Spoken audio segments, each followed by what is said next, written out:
ভালুকায় দীপু দাসকে যে নির্মমভাবে হত্যা করা হয়েছে, এটি একটি প্রতিহিংসামূলক হত্যা ছিল। কিন্তু মব রাজ্যে, বাংলাদেশ এখন মব রাজ্যে পরিণত হয়েছে। একটি নিরীহ মানুষকে কিভাবে তারা নির্মমভাবে হত্যা করেছে, এই কোনো ধর্মই এইভাবে একটি মানুষকে, জীবিত মানুষকে গাছের সাথে ঝুলিয়ে আগুনে পুড়ে হত্যার শিকারের পক্ষপাতিত্ব করে না। তাহলে এই মব তৈরিকারী যারা আছে তাদের যোগ্য বিচার চাই আমরা। এই বাংলাদেশে আইনের আওতায় আমরা আইনের প্রতি শ্রদ্ধাশীল।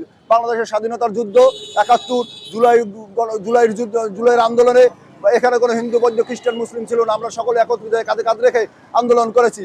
যেই ফেসিবাদের আমলে এই মবের কার্যক্রম চলতে, এখনো যদি সেই ফেসিবাদের মতোই মব চলে, তাহলে ইউনূস সরকার তার কি দায়িত্ব পালন করছে? আমরা বাংলাদেশ হিন্দু, বৌদ্ধ, খ্রিস্টান কল্যাণ ফ্রন্ট এই মবকারীদের বিরুদ্ধে সদা সোচ্চার। আমরা প্রতিশ্রুতি নয়, আমরা প্রতিজ্ঞাবদ্ধ। আর যদি বাংলাদেশে কোথাও এই ধরনের কোনো অপ্রীতিকর ঘটনা ঘটে, তাহলে আমরা আরো কঠোর থেকে কঠোরতর কর্মসূচিতে যাব। ধন্যবাদ।